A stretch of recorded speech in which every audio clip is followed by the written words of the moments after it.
Marcus Webb had always prided himself on his ability to find trouble in the most inconvenient places. Today's trouble came in the form of a busted hyperdrive motivator, somewhere in the ass end of Vextai space, with his cargo hold full of what his manifest definitely did not list as classified human military equipment. The abandoned mining station looked like every other piece of junk humanity had scattered across the galaxy. Rusted metal, flickering lights, and that special smell of recycled air that had been recycled just a few times too many. Perfect place to lay low while he figured out how to explain to his completely legitimate shipping company why he'd detoured through restricted alien territory.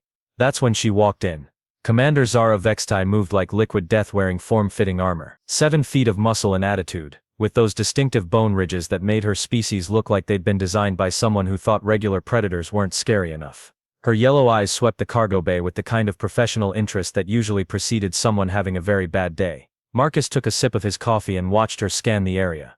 Real coffee, not that synthetic garbage most spacers drank. If you were going to die in some forgotten corner of the galaxy, you might as well do it with decent caffeine in your system. Marcus Webb, she said, her voice carrying that particular tone that said she'd been looking forward to this meeting. Human cargo pilot.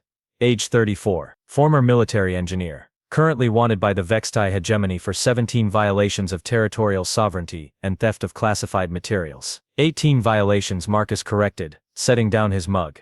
You missed the thing with the diplomatic courier last month. Though technically that was more of a misunderstanding than actual theft. Zara's mandibles clicked in what might have been amusement. You're remarkably calm for someone who just walked into the web of the hegemony's most successful hunter. Most successful? Marcus raised an eyebrow. Huh, your PR department's really working overtime, aren't they? The clicking stopped. Zara's hand moved to the plasma rifle mag locked to her thigh. I have tracked prey across 17 star systems. I have never failed to bring down a target. My success rate is 100%. That's adorable. Marcus stood up slowly, hands visible and empty. Let me guess, you specialize in hunting species that actually have the good sense to run when they see you coming. Most intelligent species understand the concept of self-preservation. See, that's where you've made your first mistake. Marcus wandered over to a control panel, apparently fascinated by the readouts. You've confused intelligence with survival instinct. Common error. Zara followed him with her eyes, but didn't move to intercept. This was clearly going exactly as she'd planned. You're trapped in a station with no functional ship, no backup, and no weapons. The nearest human patrol is 16 hours away at best. You have nowhere to run. Marcus tapped a few keys on the panel, bringing up what looked like a diagnostic screen. You know what the funny thing is about humans, Commander? We're probably the only species in the galaxy that considers you have nowhere to run to be the start of the interesting part of the conversation. Empty bravado won't save you. Oh, this isn't bravado. This is just me being conversational. He turned to face her fully, leaning back against the control panel with his arms crossed. You want to know what separates humans from every other species you've hunted? Zara's head tilted slightly. This wasn't going according to script. Her prey was supposed to be panicking by now, looking for escape routes, making desperate bargains. Instead, he was giving her what sounded like the beginning of a lecture. Enlighten me. Marcus smiled. It wasn't a particularly nice smile. We're the species that looked at saber-toothed tigers and said, you know what, I bet we could take them if we just refused to give up. And then we did. We're the species that decided walking upright was worth the back problems because it freed up our hands to carry bigger rocks. We're the species that took one look at the ocean and said, I bet there's something good on the other side of that, and then figured out how to get there. He pushed off from the control panel and started walking slowly around the cargo bay, like he was giving a tour. But mostly, Commander, we're the species that never learned how to quit. And that's been driving every other intelligent species absolutely insane for about 3,000 years now. Zara's grip tightened on her weapon. Your philosophy lessons won't change the outcome of this hunt. Hunt? Marcus stopped walking and looked at her with genuine surprise. Oh, Commander, you still think this is a hunt? He gestured around the cargo bay, at the flickering lights and humming machinery. This stopped being a hunt the moment you walked in here and asked your question. What question? Marcus's smile got wider. You haven't asked it yet, but you will. They always do. Zara's mandibles flared in irritation. I grow tired of your games, human. No games, just patience. See, every predator in the galaxy eventually asks the same question when they corner a human. And the answer to that question is why your 100% success rate is about to become 99-point-something%. The silence stretched between them, broken only by the subtle hum of the station's life support systems. Zara could feel the weight of the question forming in her mind, the words her instincts demanded she speak. Finally, she couldn't help herself. Why don't you run, human? Marcus's smile turned absolutely feral. There it is. He started walking again, but this time with purpose, like he was pacing in front of a classroom full of particularly slow students. You know, Commander, that question tells me everything I need to know about your species. You're ambush predators, right? Big, fast, scary. You rely on shock and overwhelming force to bring down prey before they can organize a response. Very efficient. Very clean. Very limited. Zara's weapon was half drawn now, but something about Marcus's tone made her hesitate. He wasn't acting like prey. He was acting like a professor who'd just been asked his favorite question. Limited, she growled. Oh, absolutely. See, your hunting strategy only works on species that have evolved normal fear responses. You show up, they panic. They run, you catch them. Game over. It's a great system, right up until you run into a species that evolved differently. Marcus stopped in front of a maintenance panel and started casually examining the wiring. Let me tell you about humans, Commander. We didn't evolve to be the biggest or the fastest or the strongest. We evolved to be the most obnoxiously persistent predators in the history of any planet anywhere. Persistence. Zara's mandibles clicked in confusion. You're a prey species. Your reflexes are slow. Your senses are weak. Your physical capabilities are mediocre at best. Exactly. Marcus pulled a connector loose and reattached it, apparently satisfied with whatever he'd found. We're absolutely terrible at being apex predators by any reasonable standard, so we became apex predators by completely unreasonable standards instead. He moved to another panel, this one controlling atmospheric systems. You want to know why humans don't run? It's because running is what prey animals do. And humans aren't prey animals. We're just predators who are really bad at it in all the conventional ways. That makes no sense. Oh, it makes perfect sense once you understand the psychology. See, there was this thing on Earth called a mammoth. Big, hairy, had tusks that could gore a human in half without even trying. Humans took one look at these things and said, that looks delicious, let's figure out how to kill it. Marcus was at a third panel now, this one buried behind some cargo containers. Zara could hear him working but couldn't see exactly what he was doing. She should probably stop him, but she was genuinely curious where this lecture was going. The smart move would have been to say, that thing is way bigger than us. Let's go eat berries. But humans aren't smart in the conventional sense. Humans are smart in the spite-based problem-solving sense. Spite-based problem-solving.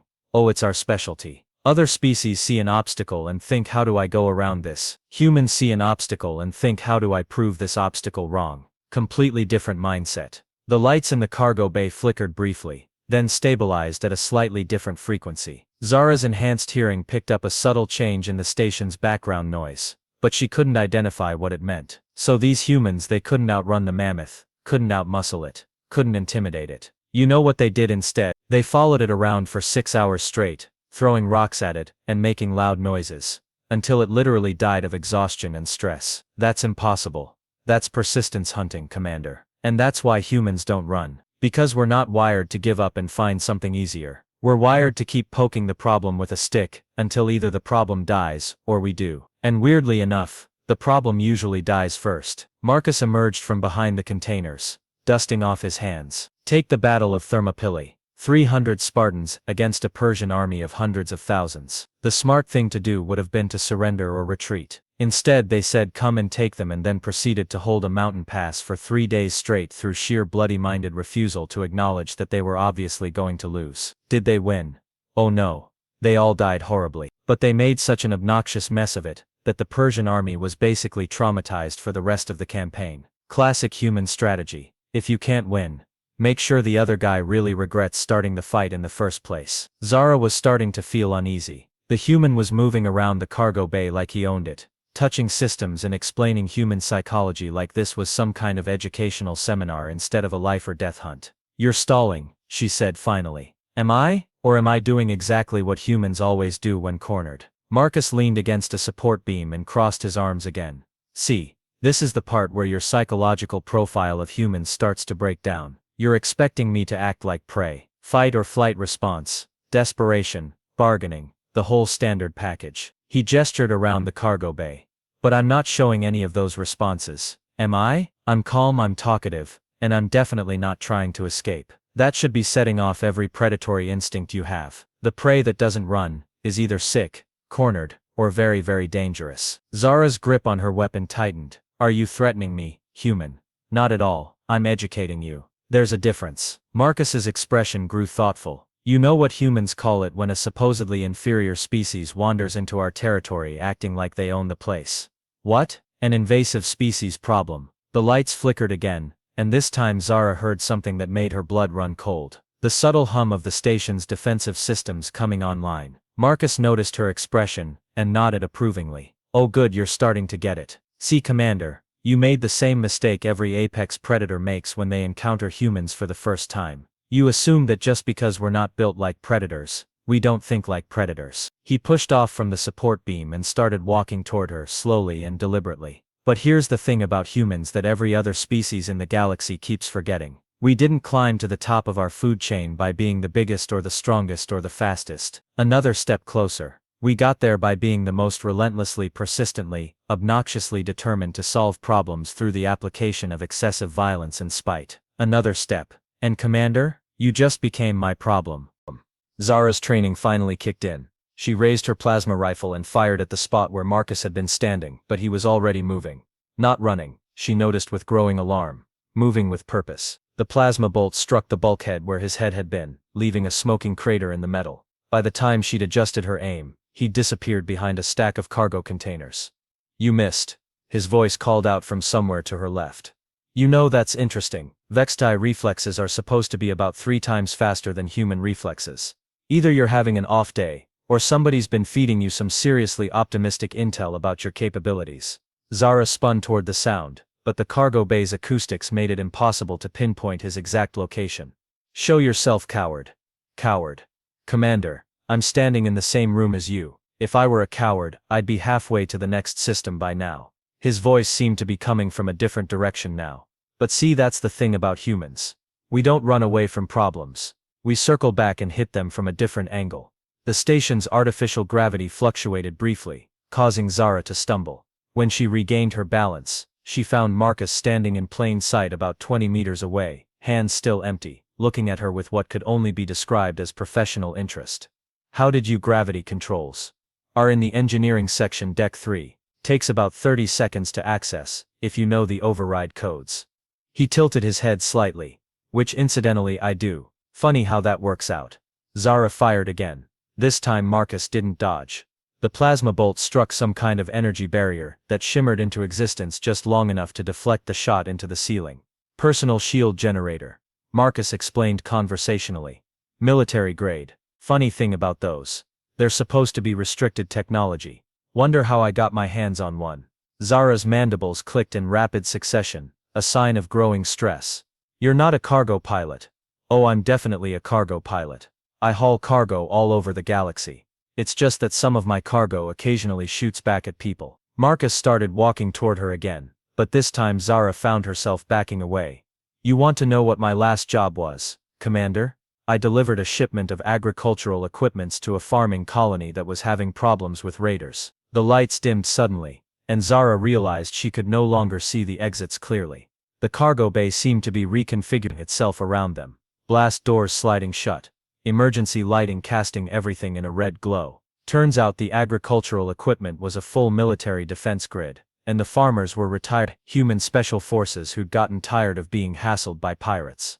The raiders showed up expecting to intimidate some helpless colonists. Marcus's smile was visible even in the dim light. They got a very educational lesson in why you don't mess with human agricultural equipment. Zara tried to access her comm system and found nothing but static. The station was jamming all outgoing signals. You sabotaged the station. There's a difference. See, this isn't actually an abandoned mining facility. It's a decommissioned human research station. All the systems are still here. They're just powered down and locked behind about 17 layers of security protocols. Marcus pulled what looked like a standard cargo manifest from his pocket. Good thing I happen to have the access codes. Zara's weapon systems were now showing multiple target locks, but every time she tried to fire, the station's defensive systems interfered with her targeting computer. She was being herded. She realized. Pushed toward the center of the cargo bay where she had no cover and no escape routes. You're military, she said. It wasn't a question. Former military. Officially, I'm just a cargo pilot who happens to be very good at his job. Unofficially, I'm a cargo pilot who used to design the kind of systems that make military installations really annoying for unauthorized visitors to break into. The blast doors sealed with a definitive clang, and Zara felt the artificial gravity increase to about 1.5 times standard. Heavy enough to slow her down, not heavy enough to incapacitate her. Yet, here's the thing about humans that your intelligence files probably don't mention. Commander. We're really good at pretending to be harmless right up until the moment we're not. It's one of our more useful evolutionary adaptations. Marcus stopped walking and stood in the center of the cargo bay, completely relaxed. You tracked me here because you thought I was prey. Isolated, defenseless, easy pickings. But you didn't track me here, Commander. I led you here. Impossible. I followed your hyperspace trail. You followed the hyperspace trail I wanted you to follow. My hyperdrive isn't broken. It's just programmed to drop a very specific energy signature when I activate the stealth mode. That signature looks exactly like a catastrophic motivator, failure to anyone who isn't familiar with human stealth technology. Zara's breathing was becoming labored. The increased gravity was affecting her more than she'd expected. You used yourself as bait. I used myself as bait, Marcus confirmed. And you took it. Hook, line and sinker, or as we say in the military intelligence community, target acquired and neutralized. The cargo bay's environmental systems shifted again, and Zara smelled something in the air that made her head swim slightly. Not poison, she realized. Something much more subtle. Atmospheric mix is now optimized for human physiology, Marcus explained helpfully. Slightly higher oxygen content, slightly lower pressure, trace amounts of compounds that won't hurt you but will definitely make you feel a bit sluggish. Nothing illegal, mind you, just the kind of atmospheric composition that humans happen to prefer for extended negotiations. Zara tried to raise her weapon again, but found her arms were getting heavy. What do you want? What do I want? Commander, I want you to understand something very important about the species you've been hunting. Marcus's voice was still conversational, but there was steel underneath it now. Humans don't run because we're not prey animals. We're persistence predators. And the thing about persistence predators is that we don't just hunt our prey. He leaned forward slightly, and Zara saw something in his eyes that made her understand, for the first time in her life, what it felt like to be hunted. We study them first. The cargo bay plunged into darkness. Emergency lighting flickered on a moment later, casting everything in shifting red shadows. Zara's enhanced vision adapted quickly, but when she looked to where Marcus had been standing, he was gone. You know what's really fascinating about Vextai hunting patterns? His voice echoed from somewhere in the darkness, impossible to pinpoint. You rely heavily on visual tracking and intimidation, makes sense for ambush predators. Big scary silhouette, dramatic entrance, overwhelming show of force. Zara spun in a slow circle, plasma rifle raised, trying to cover all angles. The modified atmosphere was making her thoughts sluggish, but her training was keeping her functional, barely. But here's the thing about persistence hunters, Commander. We don't need to see our prey to track them, we just need to know where they're going to be. A soft scraping sound came from her left. Zara fired immediately, the plasma bolt illuminating the cargo bay for a split second. She saw nothing but empty air and scorched metal. Ooh, close one. You're maybe 2 meters off target. Not bad for someone operating in suboptimal atmospheric conditions. Marcus's voice came from a completely different direction now. You know, this reminds me of a hunting technique humans developed on Earth. We called it persistence hunting, but the prey had a different name for it. They called it being chased by nightmares. Another sound, this time from behind her. Zara whirled and fired again, but the bolt struck only a cargo container that hadn't been there before. The station was rearranging itself around them, she realized. Walls sliding, containers moving on automated tracks, the entire environment shifting like a living thing.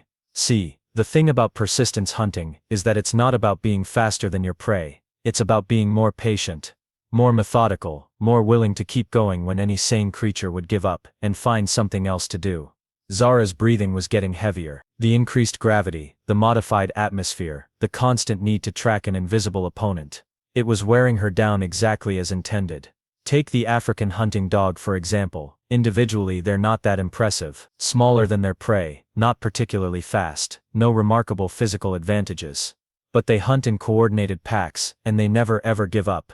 They'll chase a gazelle for hours, taking turns, wearing it down, until it literally can't run anymore. A soft footstep to her right. Zara spun and fired, but the sound had already moved. She was starting to understand the horrible truth. Marcus wasn't hiding from her. He was hurting her. The gazelle always thinks it can outlast them, you know. It's faster, it's more agile. It knows the terrain better, but the hunting dogs don't care about any of that. They just keep coming. Step by step, hour by hour, until the gazelle's advantages don't matter anymore. Zara found herself backing toward the center of the cargo bay, the only space where she could maintain visual contact with all the potential approach routes. Exactly where Marcus wanted her, she realized with growing horror. Humans took that concept and made it psychological. We don't just wear down your body, Commander, we wear down your mind. We make you think about every decision, question every assumption, doubt every instinct. The environmental system shifted again, and Zara smelled something new in the air. Not harmful, but distinctly human. Pheromones, she realized. Scent markers that told her nervous system she was in another predator's territory. You're wondering how long this is going to last, aren't you? Whether I'm going to attack from the left or the right, whether that sound you just heard was real, or just the station settling, whether you should conserve ammunition, or fire at every shadow. Zara's mandibles were clicking rapidly now, an involuntary stress response. She tried to control it, but the sound seemed unnaturally loud in the darkness. That clicking is interesting. Vexti stress response, right. It's supposed to be intimidating to other species. Makes you sound bigger, more dangerous. But to a persistence hunter, it's just a tracking beacon. Every click tells me exactly where you are, and exactly how scared you're getting. A soft laugh echoed through the cargo bay from multiple directions at once. The station's speaker system, Zara realized. He was using the entire facility as a weapon. You know what the really beautiful thing about persistence hunting is, Commander? The prey always thinks they're going to win right up until the moment they lose. They're faster, they're stronger, they're better adapted for short-term survival. But persistence hunters don't care about short-term anything. Zara tried to access her suit's emergency protocols and found them locked out. The station was interfering with her equipment at the most basic level, overriding her technology with systems she didn't understand. Humans spent 300,000 years chasing megafauna across open savannas, until they dropped dead from exhaustion. We brought down creatures 10 times our size, by just refusing to let them rest. We didn't need claws or fangs or armor plating. We just needed the psychological inability to accept that something was impossible. Another footstep, closer this time. Zara fired at the sound, and heard the distinctive whine of her weapon's power cell dropping to critical levels. How many shots had she taken? She'd lost count. And here's what really made us dangerous, Commander. We learned to coordinate. 1 human is dangerous. 2 humans are exponentially more dangerous. 3 humans can bring down a mammoth. 12 humans can destroy an ecosystem. 100 humans can glass a planet. The temperature in the cargo bay was dropping now. Not dangerously, but enough to make Zara's joints stiffen slightly. Another small advantage to the human, another small disadvantage to her. But you know what the most dangerous thing about persistence hunters is? We remember every technique that works, every weakness we discover, every mistake our prey makes. We catalog it all and share it with the pack. And then we get better.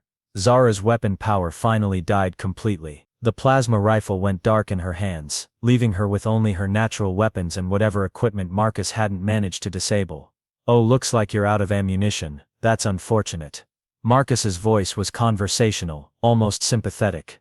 Don't worry though. Humans very rarely kill prey that stopped running. We prefer to study them while they're still alive. Much more educational that way.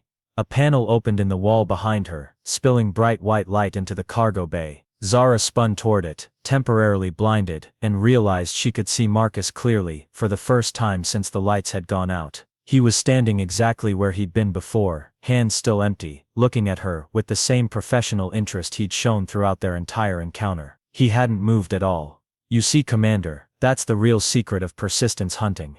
Half the time, you don't need to actually chase the prey. You just need to make them think they're being chased, until they exhaust themselves running from shadows. Zara's legs gave out, and she collapsed to her knees in the center of the cargo bay.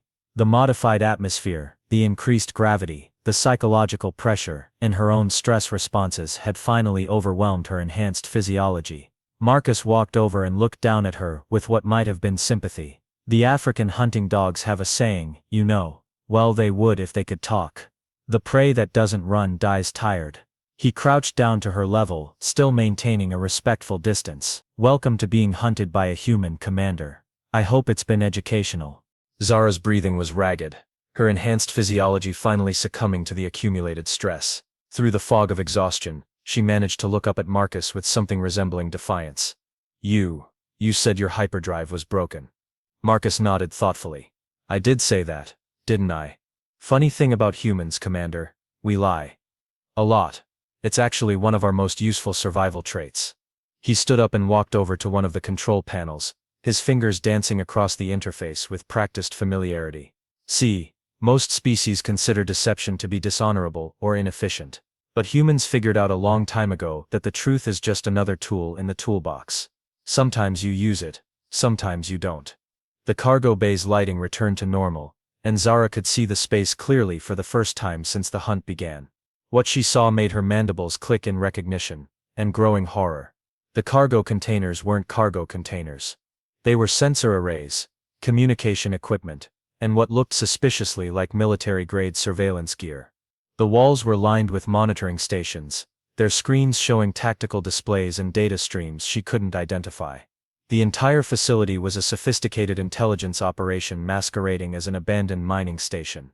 This isn't a mining station, she said, her voice barely above a whisper. Oh, it was. About 15 years ago, the hegemony built it to extract rare earth elements from the asteroid belt. Very profitable operation, right up until the miners started disappearing. Marcus pulled up a holographic display showing the station's original schematics. Turned out the asteroid belt was already occupied by a species that didn't appreciate uninvited guests. The hegemony abandoned the station rather than deal with the problem. He gestured around the transformed cargo bay. Humans, on the other hand, love problems that other people have given up on. We bought the station from the hegemony for about 10% of its construction cost and turned it into something much more useful. Zara tried to access her suit's emergency beacon and found it completely dead. Not jammed, she realized. Surgically disabled at the hardware level. Your suit's been compromised since the moment you stepped aboard, Marcus said, apparently reading her expression. We've been monitoring Vexta Hunter equipment for about 3 years now. Very impressive technology, by the way. Your stealth systems are particularly elegant. Unfortunately, they're also completely useless once we know the frequencies you're using. The implications were staggering. If humans had been studying Vexta technology for years, if they'd been monitoring Hunter operations, tracking their movements, analyzing their tactics. How many? She asked. How many what? How many Hunters have you captured? Marcus's expression grew thoughtful. Define captured. If you mean lured into controlled environments for detailed study, then you're number 17. If you mean taken alive and held for extended interrogation, then you're number 12. If you mean successfully turned into intelligence assets, then you're number 7. Zara's blood ran cold. 7 Vexta Hunters working for humans. 7 of the hegemony's most elite operatives, compromised and feeding information to their enemies. That's impossible. Vexta don't break under interrogation. Oh, we don't interrogate them.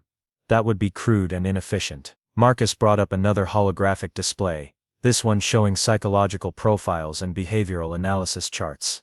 We study them, we learn what makes them tick, what motivates them, what they fear, what they want. And then we offer them something better than what they had before. The display cycled through images of Vexta Hunters working alongside human operatives. Not as prisoners, Zara realized with growing horror, as partners. See, Commander, most species make the mistake of thinking that humans are individually dangerous. But our real advantage isn't that we're good at fighting. It's that we're good at making other people want to fight for us. Marcus walked over to another control panel and began entering commands. Take Hunter Vextan for example. Legendary tracker, 100% success rate, absolute loyalty to the hegemony. Right up until we showed him evidence that his superiors had been using him to eliminate political dissidents rather than actual criminals. A file appeared on the display, showing surveillance footage of Vextai government officials discussing the elimination of their own citizens. Zara recognized several faces from the hegemony's ruling council. Or Hunter Zekmora. Completely devoted to the concept of honorable combat, until we demonstrated that the hegemony had been feeding him false information about his targets. Turns out he'd been assassinating refugees and dissidents for years, thinking he was hunting terrorists. More files, more evidence of corruption and deception within the hegemony's highest levels. Zara's worldview was crumbling with each revelation. The beautiful thing about persistence hunters, Commander, is that we don't just wear down your body. We wear down your beliefs, your assumptions, your entire understanding of reality. We show you that everything you thought you knew was either incomplete or deliberately false. Marcus turned to face her directly, his expression surprisingly gentle. Your government has been lying to you, Zara. They've been using you and your fellow hunters as tools to maintain their power, not to protect your people. We have documentation going back decades. Financial records, communication intercepts, classified orders, all of it pointing to the same conclusion. The display showed a complex web of connections between hegemony officials, criminal organizations, and foreign governments. Corruption on a scale that made Zara's head spin. The hunters you've been tracking aren't criminals, Commander. They're refugees, dissidents, and whistleblowers. People who discovered the truth about the hegemony and tried to expose it. Your job isn't to protect your people. It's to silence anyone who threatens the ruling class. Zara's training told her this was all fabricated, propaganda designed to break her loyalty. But the evidence was overwhelming, and it explained so many things that had never made sense about her assignments. This is why humans don't run. Zara, Marcus's voice was quiet now, almost compassionate. Because we've learned that running away from problems doesn't make them go away. It just makes them someone else's problem. And eventually those problems get big enough to destroy everything you care about. The main display switched to real-time surveillance footage of Vextai space. Hegemony fleets moving against civilian populations, hunter units being deployed against their own people, entire colonies being silenced for asking the wrong questions. Your people are dying, Commander. Not from external threats, but from the cancer growing at the heart of your own government. And the hunters, the people who are supposed to protect them, are being used as the instruments of their oppression. Marcus walked over to a communication console and activated it. The choice is yours, Zara. You can continue to serve a corrupt system that's destroying everything you swore to protect. Or you can help us tear that system down and build something better. The console came alive with voices speaking in multiple languages. Human voices, but also Vextai, Altarian, Zephyrian, and dozens of others. A coordinated intelligence network spanning multiple species and star systems. We're not just fighting the hegemony, Commander. We're fighting corruption and oppression wherever we find it. And we're winning, one turned agent at a time. Marcus extended his hand toward her, palm up. An offer, not a demand.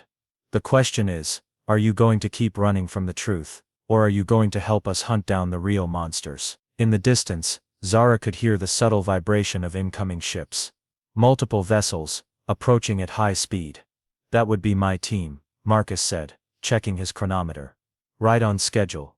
They're going to want to debrief you, show you more evidence, give you time to process everything you've learned today. He looked at her with something that might have been respect, but the decision is yours, Commander. No coercion, no torture, no breaking your will. Just facts, evidence, and the choice to do something about it. The vibrations grew stronger as the ships entered docking range. Welcome to the real war, Zara. The one where humans don't run because there's nowhere left to run to. The docking bay doors opened with a soft hiss of equalizing pressure, and Zara heard the sound of boots on metal decking. Multiple sets, moving with military precision. She tried to count them but lost track after a dozen distinct footfall patterns. Marcus turned toward the sound with obvious satisfaction. Ah, there they are. Always punctual. It's one of the things I love about working with professionals. The first figure through the door was a woman about Marcus's age, wearing the same nondescript civilian clothing that somehow managed to scream military intelligence to anyone who knew what to look for. She surveyed the cargo bay with the same professional interest Marcus had shown throughout their encounter. Target secured, Webb? She asked, her voice carrying the kind of casual authority that came from years of commanding dangerous people in dangerous situations. Target educated, Chen. There's a difference. Marcus gestured toward Zara, who was still kneeling in the center of the cargo bay surrounded by evidence of human technological superiority. Commander Vexta, meet Captain Lisa Chen, formerly of Human Naval Intelligence, currently of the organization that doesn't officially exist. Chen nodded politely to Zara. Commander, I trust Webb's presentation was informative. Zara managed to find her voice. How many of you are there? Enough, Chen replied. More than the hegemony suspects, fewer than we'd like. We're working on increasing our numbers through recruitment drives like this one. More figures filed into the cargo bay, humans, but also others. Zara recognized a Altarian communications specialist, a Zephyrian tech analyst, and what looked like a Corvin demolitions expert. Species that were supposed to be enemies of each other working together with casual familiarity. You want to know the real joke about all this, Commander? Marcus said, settling into a chair that one of the team members had brought him. The hegemony thinks they're fighting a war against human expansion. Territory disputes, resource conflicts, the usual interstellar politics. They have no idea what they're actually up against. Chen activated a portable holographic display, showing a star map that made Zara's breath catch. Human operations were scattered across dozens of systems, some deep in hegemony space, others in territories belonging to species she'd never heard of. This isn't a war between the hegemony and humanity, Chen continued. This is a war between authoritarianism and everyone who's gotten tired of being told what to think by their governments. And here's the thing about that kind of war. Commander, it's not about territory or resources, it's about ideas. The star map zoomed in on specific systems, showing the results of their operations. Corrupt officials exposed, oppressive regimes toppled, refugee populations relocated to safety. The scope was staggering. Humans have a saying, Marcus added. You can't kill an idea with bullets, but you can definitely kill the people who are trying to suppress that idea. And we've gotten very, very good at identifying those people. Zara looked around the cargo bay at the mixed species team. This is what you meant by persistence hunting. You're not just hunting individuals, you're hunting entire systems of oppression. Now you're getting it, Chen said with approval. Traditional warfare is about defeating armies and conquering territory, but persistence hunting is about wearing down the enemy's will to fight. And the best way to do that is to make them realize they're fighting for the wrong side.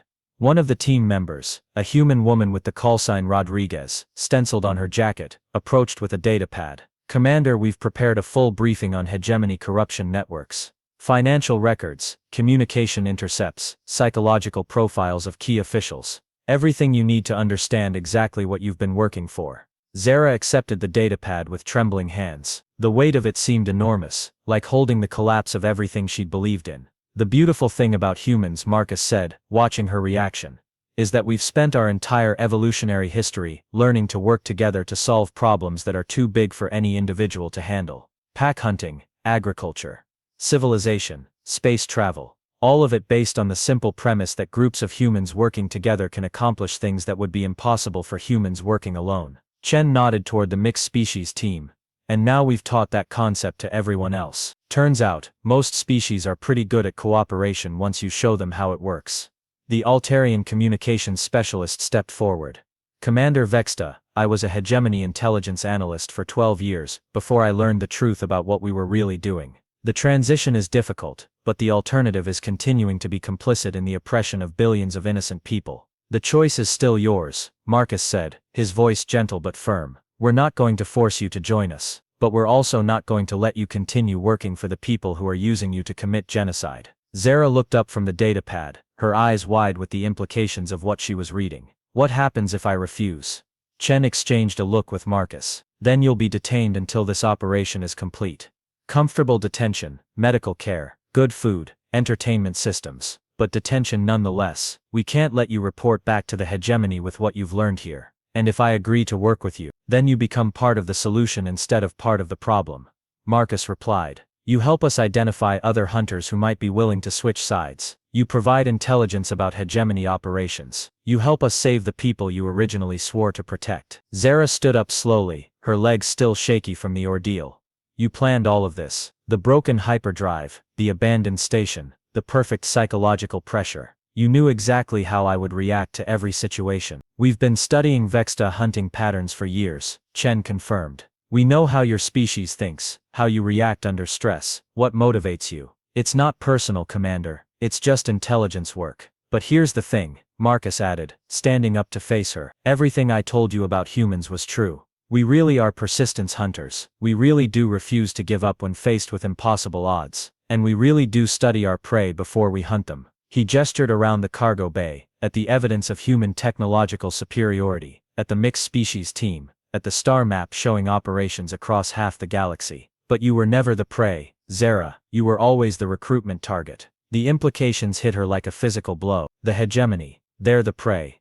Now you understand, Chen said with satisfaction. This entire operation, all the hunters we've turned, all the intelligence we've gathered, all the corruption we've exposed, it's all part of one massive persistence hunt. And the prey is every authoritarian government in the galaxy that thinks it can use fear and oppression to control its people. Marcus walked over to a final control panel and activated it. The screen showed real-time intelligence feeds from across hegemony space. Protests, investigations, government officials being arrested, hunter units refusing orders. The beautiful thing about persistence hunting, he said, his voice carrying the same conversational tone he'd used throughout their encounter, is that you don't need to be faster or stronger than your prey. You just need to be more patient, more persistent, and more willing to keep going when any sane creature would give up. The screen showed hegemony fleets in disarray, their command structure crumbling as more evidence of corruption came to light. And here's the final lesson about humans that your intelligence files definitely don't mention, Commander. We don't just hunt individual targets. When we decide something needs to be eliminated, we hunt the entire species of problem. Zara looked at the datapad in her hands, then at the mixed species team,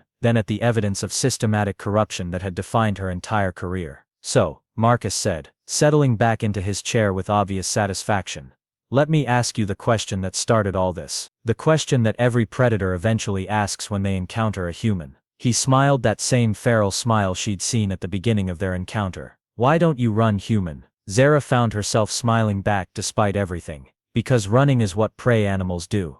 Exactly. And humans, Commander, are definitely not prey animals. We're just persistence hunters who happen to be very, very good at our job. Marcus stood up and extended his hand again. Welcome to the pack, Zara. Let's go hunting. This time she took it.